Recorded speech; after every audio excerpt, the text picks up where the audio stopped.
Hello and welcome to this brief introductory demo of the JSON WellTie application. We start the application from the JSON launcher, starting with the Well editor. The editor initially comes up blank in a new project. We'll assume that I've already loaded my well log and my seismic data, and I can just go and select the ones that I want. My wells are in a subfolder, and I can select them all at once because this is a fully multi-well application. I'm going to start with well 3 for my tie. And the initial logs show here, but I can't really get started yet with the other things. If you notice on the control panel, the calculate P impedance and the time depth alignment are red, which guides the user to say these have to be taken care of. So you can just press the button and it will calculate the impedance curve.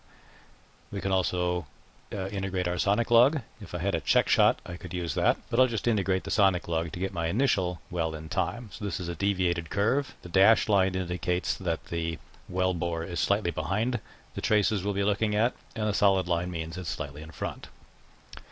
I'm going to just show the impedance curve for clarity in this first panel and the tops.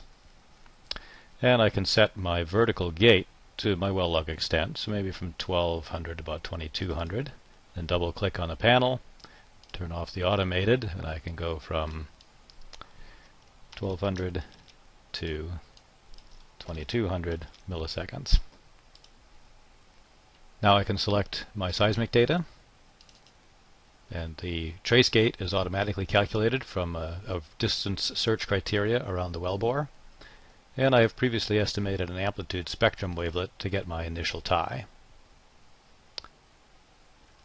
So now I want to make my initial tie, and I could try correlating tops with events if I had horizons, but I have a nice correlation QC panel, which will show me the time shift to the optimum QC.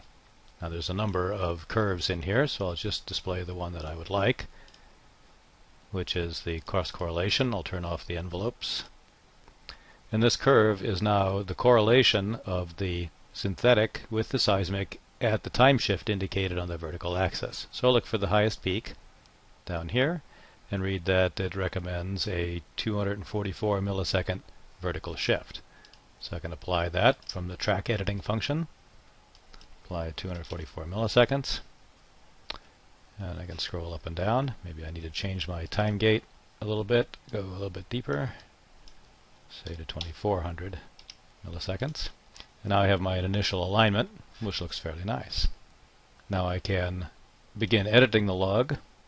So if I look down here at my main horizon tops, this trough is the upper main pay, and this one is the lower main pay. They look fairly well aligned, but up here I've got a little bit different, so I could maybe click here twice to lock on that event, and I could move this event up a little bit to here, and this event up to about here, and this event up to about here, and commit those changes. And I probably have a pretty good initial tie. But what have I done to the velocities? So there's a QC panel to make sure that I am editing my velocities as I'm inferring it from my time depth squeezes, and I can show that in this panel here.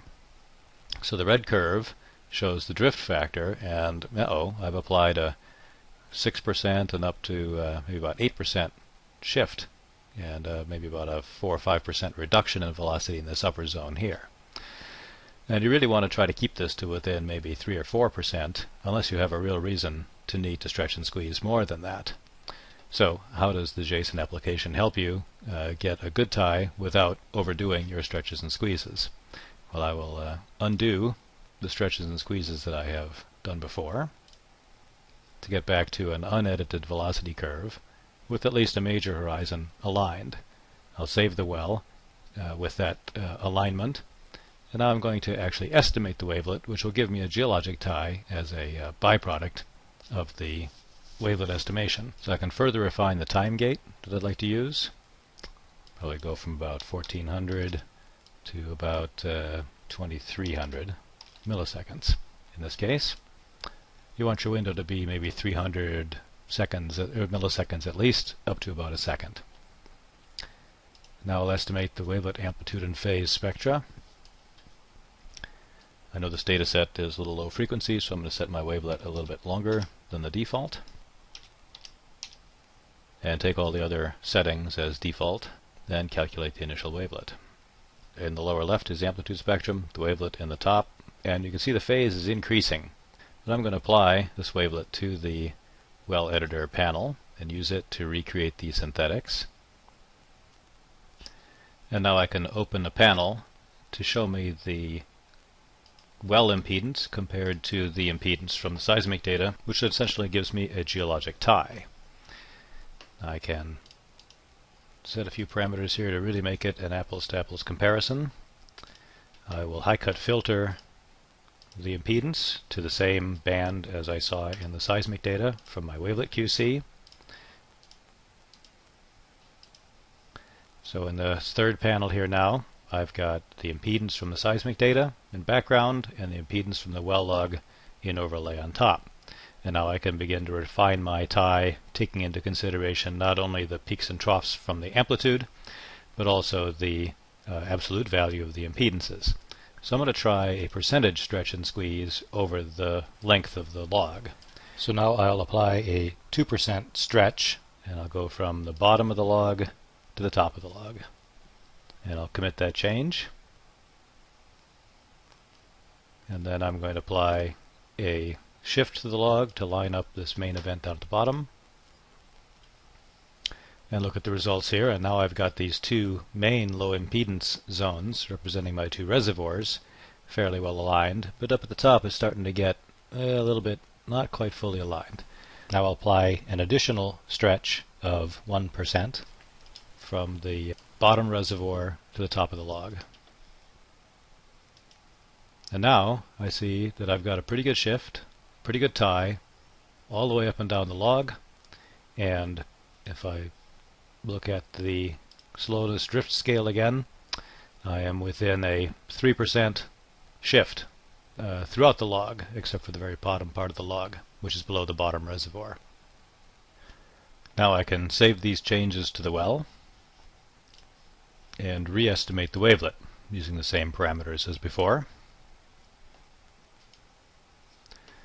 Now I get a wavelet that has a bit of a time shift in it, but the shape is more pleasing. The amplitude spectrum looks good.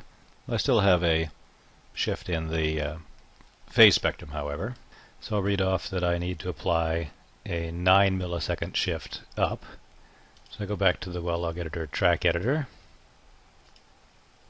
and enter a minus 9 millisecond shift. Save the well. Recalculate the wavelet. And now I get a nice wavelet centered on 0. Much nearly closer to 0 phase, still pleasing amplitude spectrum, and I still have my good control on my stretch squeeze. I still have a good tie of my geology. I have a good tie of my reflectivity. So the one last QC that I'd like to look at is the spectra. I'd like to see that the spectrum I'm getting in my wavelet and from my inversion matches what I see in the seismic and in the well. And that QC panel is also opened from the wavelet screen. It's called an autocorrelation QC. If I stretch this panel open, what we're looking for is on the bottom screen here. The magenta is the spectrum of the wavelet, and the red is the spectrum of the seismic. And they are offset somewhat because the Earth is not white, and JSON does not make a white reflectivity assumption in the wavelet estimation. The green is the reflectivity of the well log, and the blue is the reflectivity of the sparse spike inversion of the traces around the well. We like to see those parallel, match fairly close, through the seismic spectrum at least. And the fact that there's a slope to that indicates paucity of low frequencies, again confirming that the Earth has a blue spectrum. So with these QCs, it's a fairly straightforward roadmap to get a good tie of your well to seismic and a good wavelet estimation if you look at the velocity QC, the impedance QC, and the spectrum QC. You can be confident that you've estimated a proper wavelet and a proper tie of your well to your seismic data. Thank you for your time.